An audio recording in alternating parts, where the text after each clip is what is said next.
আজকে এই টকশোতে চ্যালেঞ্জ করে বললাম, সাগর ভাই, এই সরকার তো জাতীয় নির্বাচন করবেই না। যদিও কখনো জাতীয় নির্বাচনের পথে এই সরকার হাঁটে, এই সরকার সাথে সাথে বিতর্কিত হয়ে যাবে। দেখুন, আমাদের এই বর্তমান অন্তর্বর্তীকালীন সরকারের, আমি যদি মনে করি আমাদের বাসায় আমরা যারা আন্দোলনের সাথে যুক্ত ছিলাম, আন্দোলনের সময় কেন্দ্রীয় সমন্বয়কের ভূমিকা নিয়ে আন্দোলন করেছি, দায়িত্ব নিয়ে, তা আমাদের কাছে মনে হয় যে এই সরকারের তিনটা কাজ, এই অন্তর্বর্তীকালীন সরকারের। এক নাম্বার কাজ হচ্ছে আহত এবং নিহতদের লিস্ট তৈরি করা। হুম। হ্যাঁ, আহতদের সুচিকিৎসা দেওয়া এবং যারা নিহত হয়েছে তাদেরকে সারা জীবন জাতি যেন মনে রাখে এরকম কিছু করা। এটা হুম। হচ্ছে এক নাম্বার কাজ। এটা বিতর্কিত না, মানে অবাধ সুষ্ঠু নিরপেক্ষ একটা লিস্ট তৈরি করা। হ্যাঁ, এটা এখন পর্যন্ত সরকার করতে পারে না, তার মানে প্রথম কাজে এই গভর্নমেন্ট ফেল করেছে। দ্বিতীয় কাজটা হচ্ছে গণহত্যার বিচার করা, যে মামলাগুলো হয়েছে তার বিচার কত দূর। এটা হচ্ছে বেসিক পয়েন্ট, আপনি তো বেসিক পয়েন্টে আগে কথা বলতে হবে ভাই। এই দুই নাম্বার কাজ হচ্ছে সরকারের গণহত্যাকারীদের বিচারের আওতায় নিয়ে আসা। তিন নাম্বার কাজ কি এই অন্তর্বর্তীকালীন সরকারের? তিন নাম্বার কাজ হচ্ছে বাংলাদেশে একটা অবাধ সুষ্ঠু নিরপেক্ষ বিএনপি নির্বাচন নেতারা করার জন্য বলেছেন এগুলি মোটা করবার দাগে। এখতিয়ার এই সরকারের টোটালি নাই। এটা কিন্তু আপনার মাথায় রাখতো। আমি যদি বিএনপি নেতা জনাব রহমতুল্লাহর কথার প্রেক্ষিতে আপনাকে এই বিষয়গুলি মাথায় রেখে যদি বলতে বলি, সেক্ষেত্রে আপনার অবস্থান কি? না না, আমি আমি তো বললাম যে রহমতুল্লাহ ভাই কি বলেছেন সেটা, আমি আমার কথা বলছি, যে আমি বিপ্লবীদের কথা বলছি। যে এক নাম্বার কাজ হচ্ছে আহত নিহতদের লিস্ট করা, এটা হচ্ছে বেসিক কাজ এই গভর্নমেন্টের। দুই নাম্বার কাজ হচ্ছে যারা গণহত্যার সাথে জড়িত ছিল সরাসরি গণহত্যাকারীদের বিচার করা। এটা আপনি চাইলে করতে পারেন, মোর দেন 8 মান্থ, 7 মান্থ, 1 ইয়ার কিন্তু অনেক সময় বিচার করার জন্য। আমরা দেখেছি যে এই আন্তর্জাতিক অপরাধ ট্রাইব্যুনালে যুদ্ধ অপরাধীদের বিচার কত দিনের মধ্যে করা হয়েছিল। তো সেটা এই গণহত্যাকারীদের বিচার নিশ্চিত করতে হবে, 2 নাম্বার পয়েন্ট। 3 নাম্বার পয়েন্ট হচ্ছে একটা অবাধ সুষ্ঠু নিরপেক্ষ একটা জাতীয় নির্বাচন করার জন্য, আয়োজন করার জন্য যা যা সংস্কার করা দরকার, মোটা দাগে বেসিক সংস্কারগুলো আপনাকে করে নির্বাচন করতে হবে। এই তিনটা কাজ আমি মনে করি যে এই অন্তর্বর্তীকালীন সরকারের মৌলিক কাজ। এটা ছাড়া বাকি যা করবে সবগুলো তার অপশনাল। তো আপনি মৌলিক কাজ না করে যদি অপশনাল কাজের দিকে চলে যান, তাহলে তো আমরা সমালোচনা করবোই।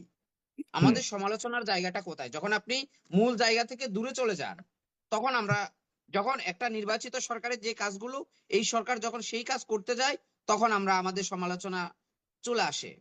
তো মূল কাজ, যেমন বাংলাদেশের মানুষের ক্ষমতা যদি বাংলাদেশের সত্যিকার অর্থে জনপ্রতিনিধিদের কাছে হস্তান্তর করতে চান, তার জন্য সবচেয়ে সুন্দর উপায় হচ্ছে অবাধ সুষ্ঠু নির্দলীয় একটা নিরপেক্ষ নির্বাচন।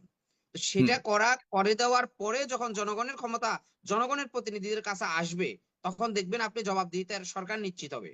কিন্তু এর আগে 91-এর দ্বিতীয় নির্বাচনটা, যেটা জাতিসংঘের আন্ডারে হয়েছে, সেই নির্বাচনটা বিতর্কিত হয় নাই। তারপরে সবগুলো নির্বাচন 1-11 থেকে শুরু করে সবগুলো নির্বাচন বাংলাদেশের ইতিহাসে বিতর্কিত নির্বাচন। হুম। তো এরকম একটা নির্বাচন করবে, যে নির্বাচন 91-এর মতো একটা রোল মডেল হয়ে থাকবে। তা আমি আশা করি আওয়ামী লীগ থেকে শিক্ষা নিয়ে এই 5ই আগস্টের বাংলাদেশে যে বিজয় হয়েছে, রাজনৈতিক দলগুলো অনেক অংশে শুধরে গিয়েছে। আপনি যত কথাই বলেন, এখন হুম। হয়তো বড় দলগুলো বিশৃঙ্খলা করছে, তার মধ্যে আওয়ামী লীগ ঢুকে গেছে, ঢুকে বিভিন্ন দলের নাম নিয়ে তারা বিশৃঙ্খলা করছে, হত্যা করছে, ডাকাতি করছে, রাজধানী করছে। কিন্তু এই জিনিসগুলো কখন আপনার নিয়ন্ত্রণে আসবে? যখন একটা নির্বাচিত সরকার থাকবে, হুম। প্রত্যেকটা ওয়ার্ডে ওয়ার্ডে ওই সরকারের ওই রাজনৈতিক দলের কমিটি থাকবে, যখন তারা সরকারে আসবে, তখন আপনি ব্যর্থতা এবং সফলতার দায় দিতে পারেন। কিন্তু আমি মনে করি আজকে এই সরকারের বিরুদ্ধে এত সমালোচনা, রাজনৈতিক অঙ্গনে এত বিভাজন, নতুন রাজনৈতিক দলকে নিয়ে এত উৎসাহ উদ্দীপনা, এক পক্ষ বলছে কিংস পার্টি, আর এক পক্ষ বলছে নতুন রাজনৈতিক দল করতেই হবে। তো এই জায়গাগুলো আমি মনে করি যে সরকার যখন বেসিক পয়েন্ট থেকে দূরে চলে গেছে, সরকার যখন অপশনাল জিনিসে চলে গেছে, তখন এই আলোচনাগুলো আসছে। তা আমি মনে করি যুক্তিক সময়ের মধ্যে সরকার এই তিনটা কাজ কিন্তু এখনো চাইলে করতে পারে। হুম। তার আওতায় আনা দরকার, তাদের সুষ্ঠু বিচার করে আহত নিহত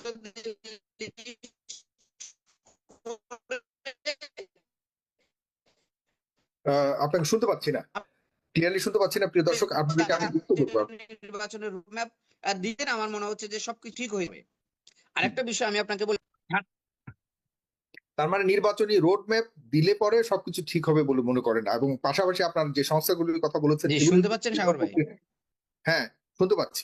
আপনি শুনতে পাচ্ছেন? হ্যাঁ।